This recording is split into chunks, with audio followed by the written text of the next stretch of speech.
know what? I've realised we've been rocking with each other for a couple of years now, and it is approaching your 40th. 40 years. Yeah, we reached that stage of life. But I don't think we've, well, not for the wider listeners out there, spoken about who, what is RZR. Ragazulu Rebel. Yes. Who is the Ragazulu Rebel? What does it encompass? What does it stand for? Who are you? Do you get what I'm saying? So as we are approaching the 40th, let's dive into that. So yeah, Ragazulu Rebel, I guess, is it's kind of energy, maybe a persona that I kind of created in my teens. As a young man, you're always trying to figure out who you are, how you want to be seen, how you want to be perceived. Oftentimes in school, it weren't quite working out that way I wanted to. And so I guess the spirit of how I saw myself and how I wanted to be seen and received in the world was Ragazulu Rebel. Raggo, I guess, is the cultural element. Raggo is a London word. It's London slang. It comes from ragga, yard, music, slang and culture. But, you know, we adapt, we remix. Long time I ain't heard that word, you know, in popular urban black lexicon. There you go. That's it. It was a word from the urban black lexicon, yeah? And it just meant care not. We know what it means, yeah. I mean, it meant impulse, it meant instinct, it was fearless. It's audacious. It's just, I don't care. Yeah, we're not business. Yeah, do it straight. We're not asking questions, we're not begging, we're just doing, kind of thing. Zulu, the African warrior, leader, politician. My man gathered all the tribes of South Africa, or what we now know as South Africa, Zululand. Man brought them all together. He was a unifier. So that kind of metaphorically, and he fought the imperialism. He was fighting against the Queen Victoria and them man there back in the day when they was trying to take over and cut up and do the Berlin Conference. The British and the Dutch. The Boers and them man there, the Beers. And all them before they kind of took over. He was like the last stand. As a young person, them kind of characters stood out in my mind as, you know, like a man says Zulu or Shaka. They tended to be serious guys. So that was kind of that element of African warrior. And the Rebel was, I used to be Rebel I1 before I was Ragazulu Rebel. My brethren Stalin gave me that name. Late 90s, early 2000s, I was into American hip-hop a lot. Hip-hop culture, clothes, dressing. London was a lot more garage. It was a lot more like TNs or classic straight jeans, Patrick Cox shoes and socks, Nicholson jackets, and I was more Fat Albert, FUBU, Rockaware, all them kind of baggy whatever. So I wasn't conforming, and he said, just a rebel. And then I guess Rebel I is Inspector Deck. So I guess he's kind of like an intellectual, kind of conscious, 5% kind of thing. And he slapped the one on, and I guess that's like, you know, I and I, one spirituality. It grew and kind of graduated into Ragzulu. My friend was, I was spitting some lyrics at my aunt, R.I.P., Black Flowers. Her house, kind of the hub for us in kind of Greengate, Plaistow, in Newham. All the young people kind of gather around her house because she was the cool aunt. She was cooking up her food, very welcoming, very embracing. We're just freestyling. You could be freestyling cypher in the house for hours. In my house, my mum will give you a couple hours, but after you shut that rack out. She was more welcoming and encouraging. So I'm freestyling out the window. I get a piece of phlegm. Yes, I'm the baddest thing on the planet. Da, da, da. I spit like that, da, da, da, da, and kept on spitting. And I felt, rah, yeah, I'm mad. Everyone went crazy. Oh, my day. And my brethren Jermaine said, you're just a Ragzulu. I don't think he meant it in a positive light.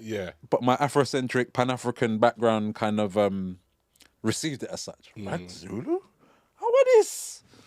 Okay. So the moniker stuck. Yeah. So it was Ragzulu, the Rebel I1. That's a bit of a mouthful. It evolved into Ragazulu Rebel. And like I said, it was a kind of a persona to the kind of man I wanted to be. I wanted to be fearless. I wanted to be audacious. I wanted to gather my people. I wanted to represent. I wanted to fight against injustice. I didn't want to conform to social norms. And it kind of turned into this characteristic, which for a long time it was me. Do you know what I mean? I guess now in my life, I've kind of gone back to Jamal, and it's like the Bat Cave. You pick it up and put it down when you need to. Yeah, when you see the symbol in the sky. When there's works. In 1956, J. Edgar Hoover launched COINTELPRO, a secret war against civil rights. Their mission? To expose, disrupt, misdirect, discredit, or neutralize black nationalist groups. This wasn't protection. It was a calculated war on black solidarity. Listen, you used to think you was down 10 toes. Now I see you only come around around looking info. Who's around and who was involved? Sold 50 pieces, silver and gold. No new friend, no new links. Them boy must have pick out the perfume stinks. Deep infiltration is my operation. Columbo holding a private investigation. Nowadays, back to ancient times. Certain boy mistaken for the greatest guys. Come to find undercover agent spies for the other side, trying to make the KPIs to live in the land and milk and honey. But there's blood on the hand from guilt in this money. So we'll want to those think it's still funny. Undercover brother, move from me. Well, I used to feel like you could save the world through music. Do you know what I mean? Like, I was very influenced as a young person by music. A lot of the 90s, early 90s especially, people like Arrested Development, do you know what I mean? Public Enemy, X-Clan, kind of Tribe Called Quest. A lot of them kind of musics were in my early years. Even like dance music, like what's that tune? Rhythm of the Heart. Rhythm of the Heart. Yeah. But the imagery in the video. And all those kind of. Yeah, Q-Tip in the corner, and a lot of that stuff kind of felt uplifting. It felt inspiring. I was motivated by it. So I thought, right, if this can motivate and inspire me, kind of now I understand it was reinforcing whatever else my mum was already putting on. Two more gathering truth than the Almighty is there. Jah Rastafari. You know what I mean? The books and the education and films. This was sonic reinforcement. This was cool young people reaffirming the things that my mum was already showing me. So naturally I'm going to be like, yeah, this is the wickedest thing. But at that time I felt like, right, if I can just make some of this and give back some of this, then maybe it will save the world. I'm not as naive now. I think music can have a great influence on people, but I think circumstances... Do you know what I mean? If your world's falling apart, you're not worried about what tunes are on the radio. Time I used to stress out myself and fret and worry and get anxious. But I come to realise, no matter how much I stress, no matter how much I fret, it don't make a difference. Because you know what? It's gonna be what it's gonna be. Shupie, tell them, listen. In the end, it's gonna be what it's gonna be. So just pray for your friend and your family. Today, cause tomorrow's not guaranteed. And that's just the facts of reality. In the end, it's gonna be what it's gonna be. So let us pray for our friend and our family. Right now, as tomorrow's no guarantee. In the end, it's gonna be what it's gonna be. So, as a rebel, where has the rebel trodded? Where have you been through this journey that you've taken? Fighting against a lot of things. I also come to realise a lot of time I'm rebelling against myself. Like, life is a projection. All the challenges that come to are things that are in our subconscious, and if we don't deal with them, they will continually manifest. So I don't want to say I'm not rebelling anymore. I just have more constructive forms to rebel through, or more constructive avenues to rebel through. And also, I'm going to be nearly 40. So that rebellious spirit at 16... Like when Tupac said, when we're younger, we're under 25 or under 35, we've got the energy. Fire! And now the grades are popping out. It's not time for us to rebel. But the spirit never dies. What the time is now is for me to give that guidance on to the next generation of rebels, and to give them the information that I received from the generation before me. Do you know what I mean? A lot of my parents and them lot were doing stuff in the 80s and the 70s and whatever, and prior to them, you got the Panthers and whoever else. So that information that these lot got through their struggles, pass that on to these youths so they don't fall in the same traps. Do you know what I mean? And as well, my thing ain't secular. If I'm a being, so if I vibe with you, I'll vibe with you. Do you know what I mean? So whoever I come across paths with, I'll share information with. But I think oftentimes every generation has that fire, but because they don't communicate with the last generation, they fall in a lot of the same holes. So it's all good, baby. Rex, Shupie. Not the cat to drink it if the milk turns sour. Fussy get the money, respect next, then power. Rex. Let's see where today's story takes us. London City, home of the gladiators. Back alleys full of scallywags and fornicators, and all kinds of kinky behaviour. Chasing after naughty hoes and party favours. Trying to get our reparations on our 40 acres. Inflation and money ain't worth toilet paper. Ask Bricktop Bacon and Rory Breaker. Usual shenanigans, cruise through the sky beside a beautiful gal again. As if Princess Jasmine and Aladdin. Calm down, louder hooting and hollering. First let me explain, talk pure sense, I ain't even got a spit game. Got a cool attitude like it's Rick James or Richard Pryor in the days before he catch flames. Keeping to the musical element of you being a rebel, how you've mentioned some of the music that you've been listening to and what's been instrumental in your journey. How is it reflected in your music? What if one were to play one of your songs? What are we likely to? What is the ears gonna hear? First, to answer the first question, as to being a rebel, I think in the late 90s, like let's say 98, 99, more early 2000s, grime was big in the UK. Grime was, it was becoming grime. It wasn't even grime at them times. It was, kind of dark garage. Yeah. What my man would call it, Johnny Cash called it sub-low. You had Eskimo. It was in that kind of in-between phase, but it was 140 British dance music. It wasn't hip-hop, so to speak. The culture and the energy of it, similar to hip-hop, but the sound, very different. And a lot of it was quite aggressive, a lot of it is quite intense, a lot of it was...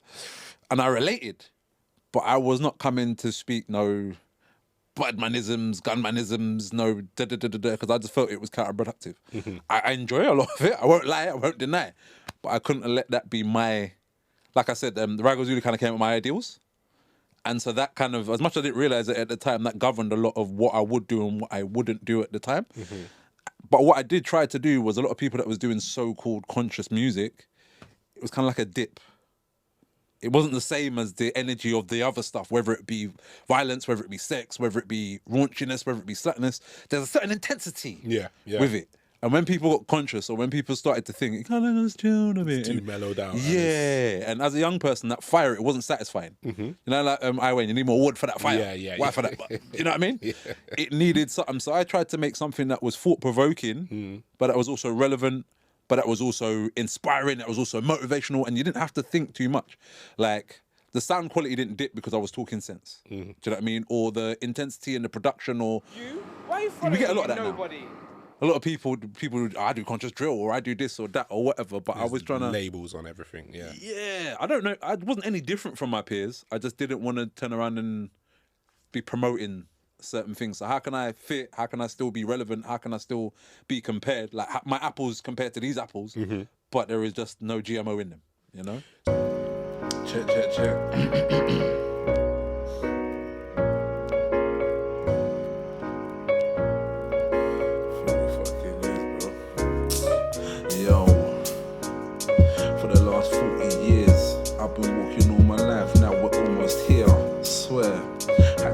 All those fears on my own when I was young and no one cared. Yeah, for the last 40 years I've been running all my life, now we're almost here. I swear, had to face all the fears. Midlife crisis, midnight vices. I wish I could turn back time and choose different traces. Wrote this for my homie Sinclair. I mean it, so sincere. Good times, golden years, used to be my friend, now we don't see clear. So, you mentioned that your aunt's house or meeting place was in Plaistow. So that's Newham. That's one of the probably 3-4 boroughs in East London that were where grime originated. With you being the type of artist that you are, that you've mentioned, and the grime scene emerging and bustling and taking form to what it was, where did you find your place within the musical landscape? Because that's kind of back to the rebel thing, because there's never really been a place. I'm a bit nomadic. For example, I'm growing up around certain people. You're the wanderer. Yeah, so I'm around certain people like Soundman, big up man like Wazir, King Original Sound, that's Footsie Limnot's dad. I went to school with some of his sons, kind of around that energy. So I'm around the Soundman thing. I recognise it in the garage. These are kind of transferring certain elements like Footsie and that. And a Rastaman, Pitney Rastaman, grow me. There's certain Soundman elements, so I'm leaning towards that, but it still ain't my thing. Hip-hop, UK hip-hop that I knew early 2000s, the Low Keys, the Reveals, the Poisonous Poets, the people like Young Gun, a lot of that stuff was happening northwest, Goulburn Road, Portobello, over that side. So I'm in the hub, Forest Gate, with all these grime guys, Leighton Stone, through them kind of, round that kind of, Jammer and all these kind of people, but these men are very... Do you know what I mean? I know what you mean though, but yeah. I'm going Deal Real around a lot more of these kind of hip-hop guys, but my presentation, I've probably started growing my natty now. From the far back as I can remember, people always, you Jamaican, right? You Jamaican. I grew up in a Pan-African house. I'm an African that moves around. Exactly. Do you know what I mean? But my father is a Jamaican, so there is that heritage there. But you realise in branding, people see you a certain way. Yes. So people are expecting, man, especially from I started growing my natty, to come and do my best K-putting impression. Yeah. In our heart. To put in a box. Yeah, bro. So that kind of messed me up because I'm coming from this end where grime garage is happening. I'm going to these places where hip-hop's happening. People want me to do reggae. I don't want to conform. Well, your name is Rebel, Ragazulu Rebel, so you're not going to... In the long term, I've embraced all these elements. And if you listen to my music now, you hear it all. But for a long time, I was trying to do you know what I mean? Don't fight against the tide, bro. Don't fight against the tide.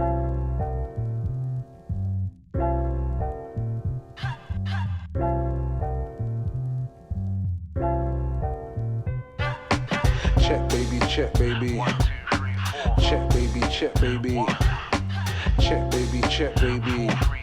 That's where today's story's begun. Mic check, microphone checker. Ragazulu rebel, here come the stepper. Run for road to rock a besser. Cool, calm, composed even when he's under pressure.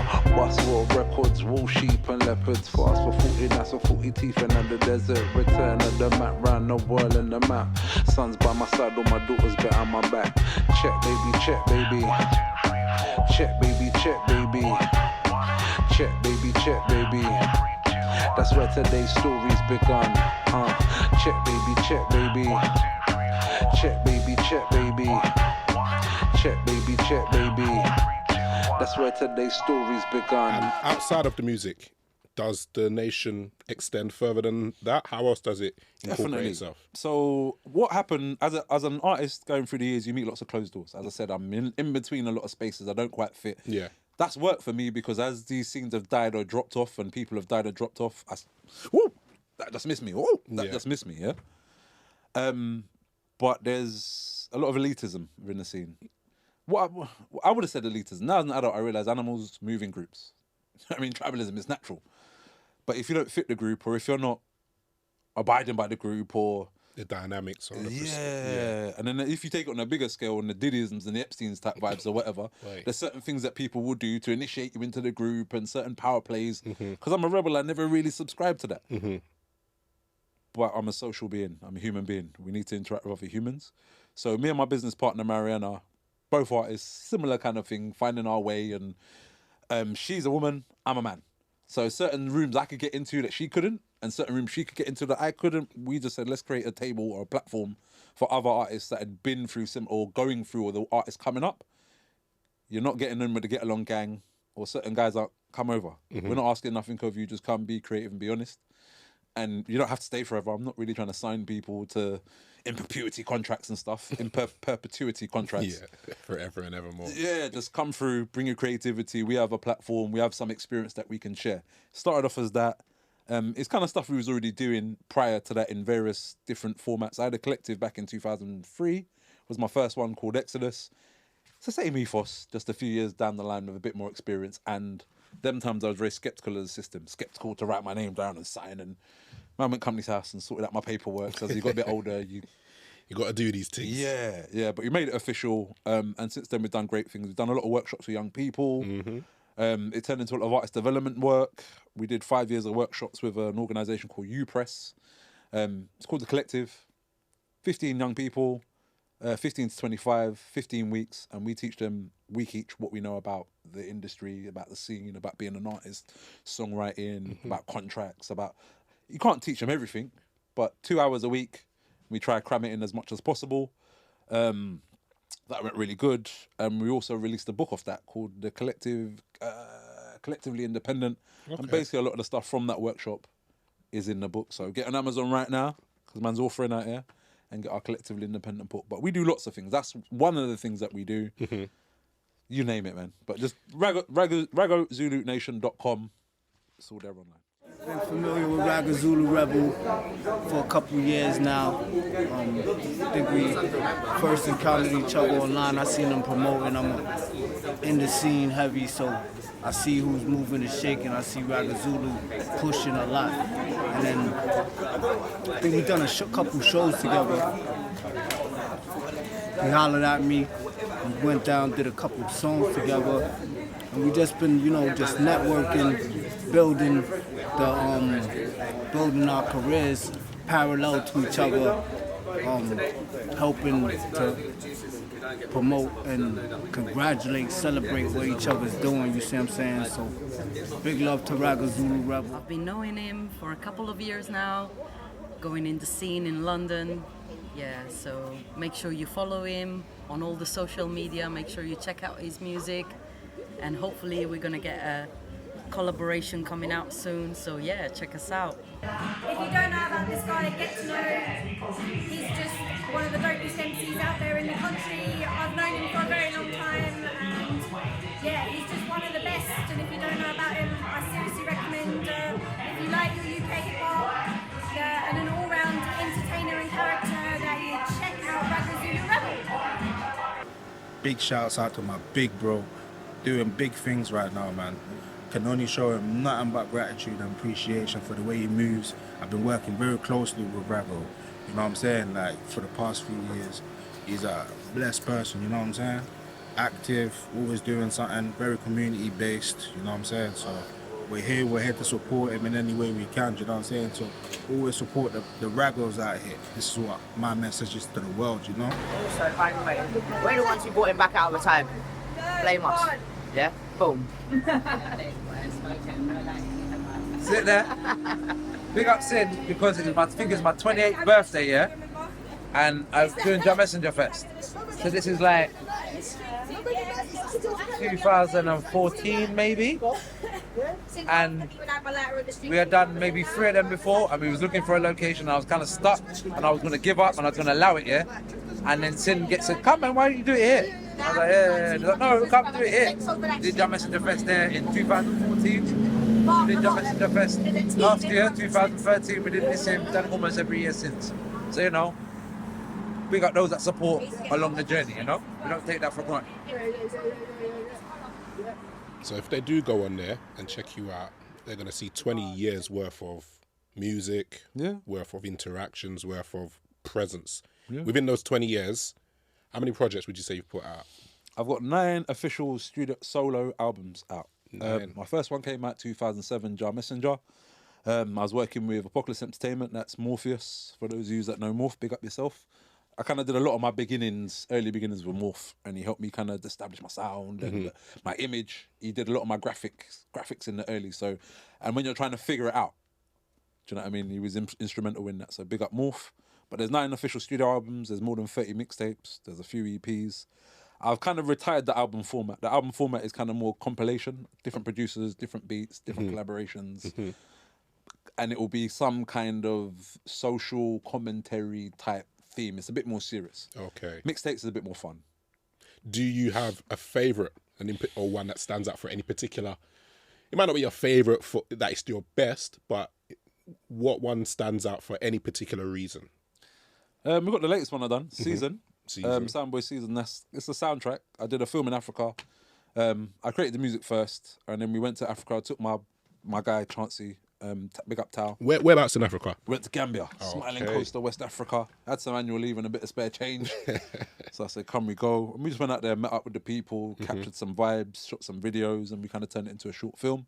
And then we made the music, the soundtrack, but we kind of did it back to front. And the short film, is it just detailing your presence in Africa, your experience? It's kind of a travel vlog. It's kind of a music video. I take inspiration from the people that I rate. So when I was a kid, Moonwalker was the wickedest thing. Michael Jackson don't just do a video; he does a whole film. I'm not a dancer. So I remember that kind. I'm not going to be doing all of that. That's kind of my Moonwalker. I went to somewhere a bit more exciting than Streatham. Do you know what I mean? A bit more exciting than Peckham, and kind of just link with the people, capture the vibes. Sometimes when you're this conscious artist or people label you like, it can be quite preachy and lectury. Back to what I said of balancing the music with the other elements. If you're conscious and you're always waving your finger, people are gonna. So I try to have a good time with the music. I try to make it entertainment and then teach you something while we're doing that. And subtly, not ha-ha, but just by the time you finish, you might think, oh, actually. I caught that little one there. Or, yeah, that one resonated. There you go, man. Definitely. It's not a lecture. If you want a lecture, they'll go and watch TED Talks. Exactly. Raggo, very conscious youth, very upful. From what I know of the man, I love his music. His music is very uplifting. He sings some good conscious hip-hop, you know. I say sing, but he actually rap. So he raps some good conscious lyrics and always well thought and put together, always representing himself in a good way, and you know, I'm happy for him. Ragazulu Rebel the Dung, yeah? I want to give you a story. Ragazulu Rebel, he jumped on a joint, which is DTN, which is Rap Exchange, Dancing Collective. This is years ago. That joint didn't even get released until like 3 years later. But Rags was like, yo, I'm in on this thing. Come through, bang, bang. That's it. Yeah? Each one teach one. Like the first time I actually heard of Raggo, he was doing something with my boy Mockman on the Ritz. So he had an EP out together. So I'm part of the same label, Rank Life Records. And then we've had Raggo come down to the chip shop, and then we had him on the Christmas lineup there. We had him at Croydon. He shells it every time, kills it. I think the first one was it Rice and P. I heard that one. And that's like, and then my friend was like, oh, okay. Heavyweight season. Hey everyone, I go by the name of Grizzle. I'm from Brixton, born and bred. And right now, we're going to have a discussion about Raggo. And what I really like about Raggo, it was his cadences of the words. His words became a beat without the beat behind it. A friend of a friend becomes a friend indeed. Yeah, and you know about the tour and everything that he's doing right now? A little bit. I caught him at was it Radio Brixton earlier in the year, which was very good. Caught him now at Showreel and just, you know, watching from the sidelines and doing big things for the scene, man. Doing big things. Keep doing your thing, man. Keep doing your thing. So, stylistically, you said all of these elements are within your music. Mm-hmm. Mm-hmm.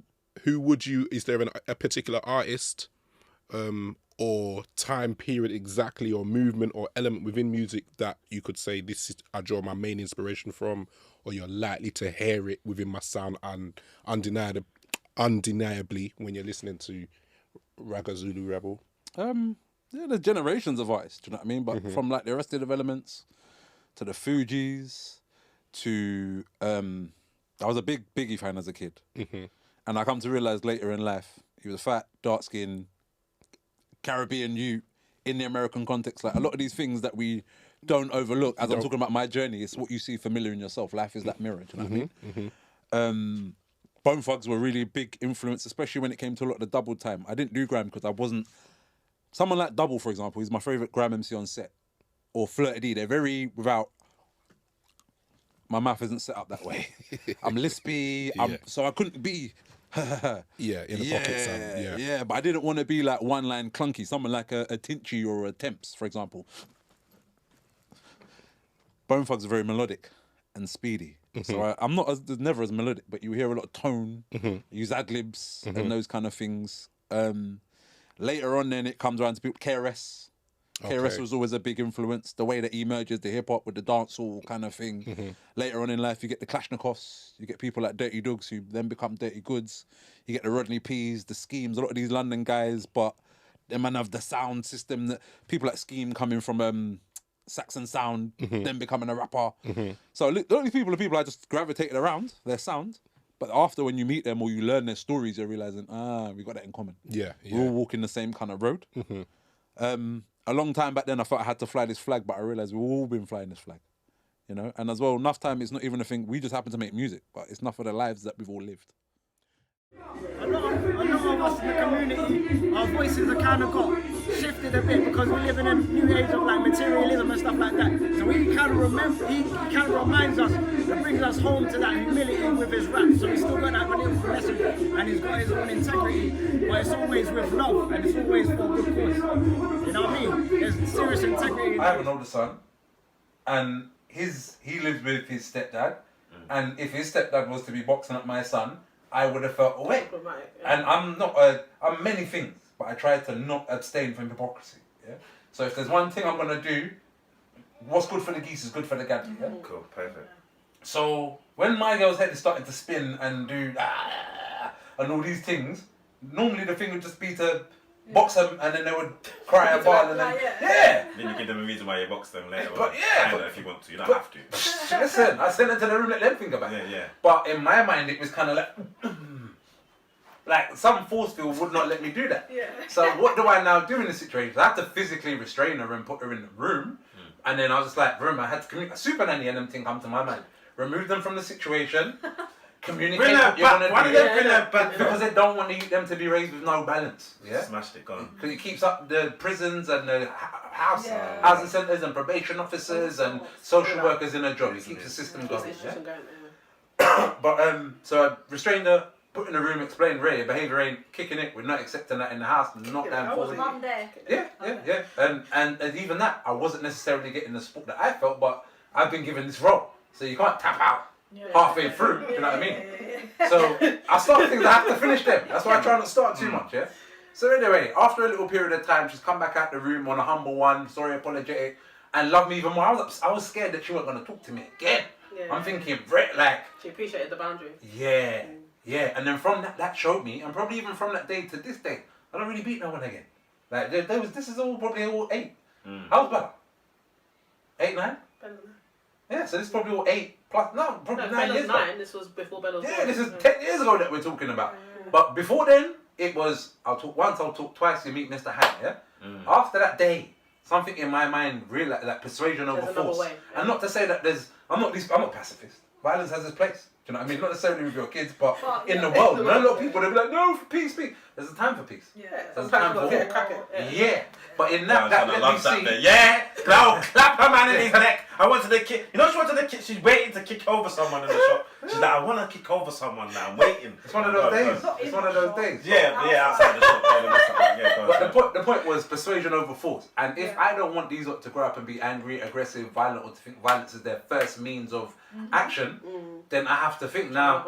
On the other side of things, sometimes down the line, because of other things that are going on and co-parenting and lack of comms and whatever, there's other places since then or in later life or more recently where people should get broke up. But where I've come out of that practice, it's like, where does this come now? Do you know what I mean? When that's your first language, it's like, oh yeah, konnichiwa, or it's familiar. But now it's kind of like, oh yeah, let me brack out Mr. Han. Mr. Han's got arthritis and that, because you don't bounce in the same way you used to. Where is the Ragazulu Rebel? Search everywhere for the Ragazulu Rebel. Search everywhere for the Ragazulu Rebel. Heed when you hear from a Ragazulu Rebel. 28 years as a Ragazulu Rebel. born and prepared as a Ragazulu Rebel. never yet scared.